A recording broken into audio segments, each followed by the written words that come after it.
بسم اللہ الرحمن الرحیم۔ السلام علیکم۔ ایک بادشاہ تھا، اس میں ایک عادت بد تھی۔ اسے بیٹی سے بہت نفرت تھی۔ اللہ کی قدرت کہ اس کے ہاں پہلے بیٹا پیدا ہوا۔ اسے اپنا بیٹا بہت عزیز تھا۔ بہت ناز و نام اور لاڈ و پیار سے اس کی پرورش ہو رہی تھی۔ چند سال بعد ملکہ پھر امید سے ہو گئی۔ ولادت کے دن قریب تھے، لیکن بادشاہ سلامت کو کسی دوسرے بادشاہ کی دعوت پر ملک سے باہر جانا پڑا۔ جانے سے پہلے بادشاہ نے ملکہ کو حکم دیا کہ میں کہیں باہر جا رہا ہوں، اگر میرے آنے سے پہلے ولادت ہوئی، لڑکا ہوا تو ٹھیک، لیکن اگر لڑکی ہوئی تو اسے ہلاک کر دینا۔ بادشاہ چلا گیا۔ چند ہفتے بعد اس کے ہاں لڑکی کی ولادت ہوئی۔ اولاد ماں کو بہت پیاری ہوتی ہے۔ وہ رونے لگی کہ اے اللہ، اب میں کیا کروں؟ ولادت کے وقت ایک دائی موجود تھی جو ملکہ کی حالت زار دیکھ رہی تھی۔ اللہ نے اس کے دل میں رحم پیدا کیا۔ اس نے ملکہ سے کہا، اے ملکہ، آپ دل چھوٹا مت کیجیے، میں یہاں سے سب کے سامنے بچی کو ہلاک کرنے کے بہانے لے جاؤں گی، اور میں یہاں سے اسے اپنے گھر میں لے جا کر پالوں گی۔ اگر آپ کسی طرح سے بچی کے لیے خرچ وغیرہ بھیجتی رہیں گی تو آپ کی بچی خوشحال اور آسودہ ہوگی، ورنہ مجھ غریب کو جو نصیب اس سے اسے بھی پالنے کی کوشش کروں گی۔ ملکہ نے کچھ سونا چاندی زیور وغیرہ بچی کے واسطے تھما دیے، بچی کو اس کے حوالے کیا۔ محل میں یہ بات پھیلائی گئی کہ دائی نے بچی کو لے جا کر ہلاک کر دیا ہے، جبکہ دائی نے شہزادی کو اپنے گھر لا کر پورے ناز و نام سے اس کی پرورش شروع کر دی۔ جب بادشاہ اپنے سفر سے واپس آیا تو اسے یہی احوال سنایا گیا کہ آپ کے جانے کے بعد بچی کی ولادت ہوئی اور آپ کے حکم کے موجب اسے ہلاک کر دیا گیا۔ بادشاہ اپنی بدعادتی کے باعث خوش ہوا۔ دائی نے لوگوں کے سامنے شہزادی کو اپنی نوازی ظاہر کیا۔ کبھی کبھار بادشاہ سے چھپ چھپا کے شہزادی کو لاتی اور ملکہ اپنی بیٹی کو دیکھ کر اس کی ممتا کو کچھ قرار ملتا، اور وہ دائی کو سونا چاندی اپنے بیٹی کی نگہداشت کے واسطے دے دیا کرتی، کیونکہ شہزادی کی پرورش اچھے طریقے سے ہو رہی تھی، اس لیے خوب قد کاٹ نکالی۔ خوبصورت تھی ہی، اس لیے جوان ہوتے ہی دنیا کے سامنے شہزادی نہ ہوتے ہوئے بھی شہزادیوں کی طرح دکھنے لگی۔ ایک دن بادشاہ کی سواری شہر سے گزر رہی تھی۔ اسی وقت شہزادی اور دائی بھی اسی راستے سے گزر رہی تھی۔ بادشاہ کی نظر شہزادی پر پڑی۔ پوچھا، یہ کون ہے؟ وزیر نے کہا، یہ اس بیچاری عورت کی نواسی ہے۔ بادشاہ نے حکم دیا، مجھے یہ بہت پسند آئی ہے، کل اس کے گھر میرے لیے رشتہ لے کر جانا۔ چونکہ حقیقت کا کسی کو پتہ نہیں تھا، اس لیے دوسرے دن وزیر، وکیل وغیرہ دائی کے گھر بادشاہ کے لیے اس کی نواسی کا ہاتھ مانگنے گئے۔ اب دائی کے اوسان خطا ہو گئے کہ یا اللہ، اب کیا کروں؟ اس نے صاف انکار کرتے ہوئے کہا کہ میں ایک غریب ہوں، میری نواسی بادشاہ کے لائق نہیں ہے، اور نہ ہی بادشاہ کا کسی غریب سے رشتہ جوڑنا صحیح ہے، اس لیے دوبارہ اس سلسلے میں میرے گھر مت آئیے گا۔ بادشاہ خود تو نہیں آیا، لیکن دائی کے رشتے کے لیے بہت سے بندے بھیجے۔ سب نے دائی کو بہت منت سماجت کی، لالچ دیے، دھونس دھمکی دی، لیکن دائی ٹس سے مس نہیں ہوئی۔ تب بادشاہ نے حکم دیا کہ دائی کو پکڑ کے خوب سزا دو تاکہ وہ رشتے کے لیے مان جائے۔ سپاہی دائی کو پکڑ کر بادشاہ کے سامنے لائے اور انہوں نے اسے خوب کوٹ کوٹ کر پیٹنا شروع کیا۔ سپاہیوں نے دائی کو کپڑے کی طرح نچوڑ کر رکھ دیا۔ بیچاری پہلے سے ہی وہ دو ہڈیوں پر تھی، اتنی مار برداشت نہ کر سکی، اور بادشاہ کے سامنے چینخ پڑی کہ بادشاہ سلامت، یہ کوئی اور نہیں بلکہ آپ کی بیٹی ہے۔ میں نے اسے ہلاک کرنے کے بجائے لے جا کر اپنے گھر میں اس کی پرورش کی ہے۔ اب بادشاہ کو احساس ہوا کہ وہ کیا غلطی کرنے جا رہا تھا۔ خدا نے اسے گناہ عظیم سے بچایا۔ وہ اور زیادہ غصے میں آ گیا۔ اپنے بیٹے یعنی شہزادے کو بلا کر حکم دیا کہ اپنی بہن کو جنگل میں لے جا کر قتل کر دے۔ اور اس کی آنکھیں نکال کر اور گردن کا خون لا کر مجھے دکھا دے تاکہ مجھے یقین ہو جائے۔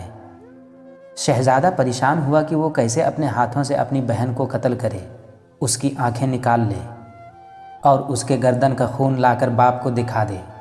اسے کسی صورت یہ گوارا نہیں تھا، کیونکہ اسے اپنی بہن کے متعلق اب معلوم ہوا، لیکن اسے پتا تھا کہ بادشاہ ہر صورت اپنی بیٹی کو ہلاک کرنا چاہتا ہے۔ اگر اس نے اسے قتل نہیں کیا تو بادشاہ دونوں کو ہلاک کر دے گا۔ مجبور ہو کر اپنی بہن کو ساتھ لے کر جنگل کی طرف چل پڑا۔ جب دونوں جنگل پہنچ گئے تو بھائی کی محبت بہن کے لیے جوش میں آ گئی۔ بہن سے کہا کہ میں کسی صورت تمہیں اپنے ہاتھوں سے قتل نہیں کر سکتا، میں تمہیں یہیں چھوڑ دیتا ہوں، آگے تمہاری قسمت کہ تمہیں درندے کھا جائیں یا تم بچ کر کہیں اور نکل جاؤ۔ لیکن بہن نے بھائی کا ہاتھ پکڑ کر کہا، نہیں بھائی، تم مجھے قتل کر دو، میری آنکھیں اور خون لے جا کر باپ کو دکھا دو، نہیں تو وہ تمہیں مار دے گا، جو مجھے کسی صورت گوارا نہیں ہے۔ دونوں بھائی بہن ایک دوسرے کے گلے لگ کر رو پڑے۔ آخر کسی طرح بھائی نے بہن کو منا لیا۔ شہزادی آنسو بہاتے ہوئے گھنے جنگل کی طرف جانے لگی۔ آخری بار پلٹ کر بھائی کو دیکھا اور جنگل میں گھس گئی۔ اس کے بعد شہزادے نے ادھر ادھر سے ڈھونڈ کر ایک ہرن کا شکار کیا، اس کے گردن کا خون نکالا اور آنکھیں نکال کر لے جا کر بادشاہ کو دکھا دی۔ بادشاہ نے آئینہ منگوایا، اس میں ان آنکھوں کو اور اپنی آنکھوں کو غور سے دیکھا۔ جب اس کو یقین ہو گیا کہ آنکھوں کا رنگ ایک ہی ہے، تب اسے تسلی ہوئی۔ ملکہ نے کسی طریقے سے شہزادے کو بلا کر اس سے بیٹی کے متعلق پوچھا۔ شہزادے نے ماں کے سامنے سارا احوال گوش گزار کر دیا۔ ملکہ نے منہ آسمان کی طرف کر کے ہاتھ اوپر اٹھائے اور بیٹی کے لیے دعا مانگی کہ یا اللہ، تو میری بیٹی کی حفاظت کر، اسے اپنے امان میں رکھ اور اسے کسی اچھی جگہ پار لگا۔ اب آگے شہزادی کا قصہ سنیے۔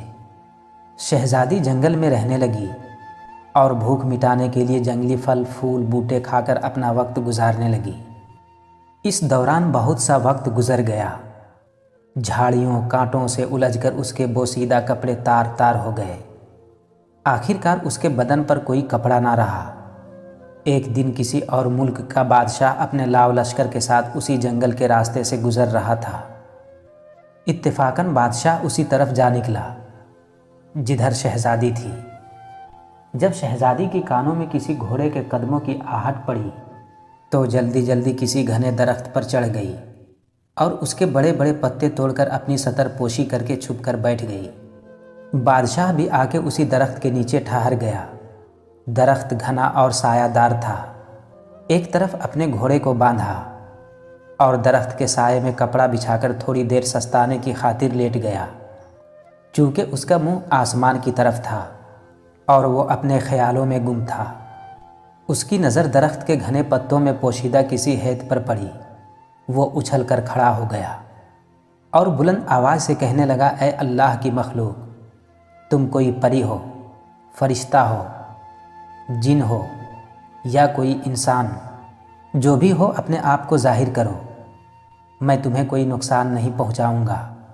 شہزادی نے پکار کر کہا، اے مسافر، میں ایک لاچار لڑکی ہوں، میرے جسم پر کپڑے کے نام پر کچھ بھی نہیں ہے، اگر تم اپنے نیچے بچھے چادر کو میری طرف پھینک دو تاکہ میں اسے ڈھانپ کر نیچے اتروں اور تم سے بات چیت کروں۔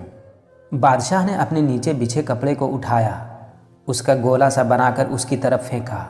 شہزادی نے اس کپڑے سے اپنے جسم کو خوب اچھی طرح ڈھانپا اور کسی نہ کسی طریقے سے درخت سے اتر گئی۔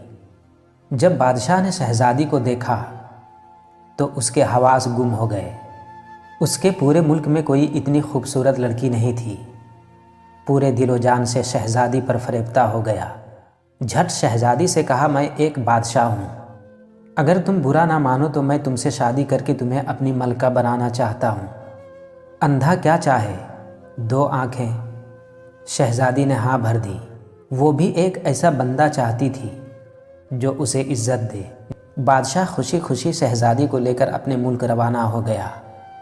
اپنے ملک پہنچتے ہی بادشاہ پہلے وزیر کے گھر جا پہنچا اور اس سے کہا، ایسا سمجھو کہ یہ تمہاری بیٹی ہے، میں کل رشتہ مانگنے آؤں گا اور شادی بیاہ رچا کر اپنی امانت یہاں سے اپنے محل لے جاؤں گا۔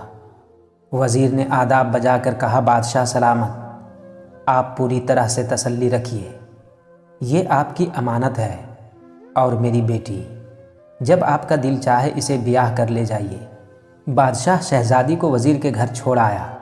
اگلے دن وکیل قاضی بادشاہ کا رشتہ لے کر وزیر کے گھر آ پہنچے۔ وزیر نے رشتے کے لیے ہاں کر دی۔ 1-2 دن بعد منگنی ہو گئی۔ بادشاہ شہزادی کے عشق میں سب کچھ بھول چکا تھا۔ جلد ہی شادی کا نیوتا بھیجا اور شہزادی کو بیاہ کر اپنے محل لایا۔ بادشاہ اور شہزادی اپنے شادی سے بہت خوش تھے۔ اس دوران بادشاہ نے شہزادی سے اس کے متعلق کچھ نہیں پوچھا تھا۔ چند سال بعد اس کے ہاں بیٹے کی ولادت ہوئی۔ بادشاہ بہت خوش تھا۔ اس نے شہزادی سے، جو اب ملکہ بن گئی تھی، پوچھا، اب اللہ نے ہم دونوں کو اولاد نرینہ سے نوازا، تم اب ایک بیٹے کی ماں بن گئی ہو، اب مجھے بتاؤ کہ تم کون ہو، کس کی بیٹی ہو اور کس جگہ سے تمہارا تعلق ہے؟ شہزادی نے کسی طریقے سے بادشاہ کو ٹال دیا۔ ماہ و سال گزرتے چلے گئے۔ بادشاہ کے ہاں دوسرے بیٹے کی ولادت ہوئی۔ بادشاہ نے دوبارہ شہزادی سے وہی سوال دہرایا۔ شہزادی نے پھر بادشاہ کو ٹال دیا۔ آخر کار ان کے ہاں جب تیسرے بیٹے کی ولادت ہوئی تو اس موقع پر بادشاہ نے شہزادی کی حقیقت معلوم کرنے کے لیے بہت دباؤ ڈالا۔ آخر کار شہزادی مان گئی اور بادشاہ کو حقیقت بتائی کہ وہ فلاں ملک کے بادشاہ کی بیٹی ہے۔ بادشاہ کو کس طرح بیٹوں سے نفرت تھی، اس نے کس طرح مجھے مارنے کا حکم دیا اور دائی نے مجھے کس طرح سے بچا کر اپنے گھر میں میری پرورش کی۔ بادشاہ نے کس طرح مجھے دیکھا، پھر کس طرح اپنے بھائی کے حوالے کر کے قتل کرنے کا حکم دیا۔ میں اس طرح جنگل میں خوار زندگی گزارنے لگی۔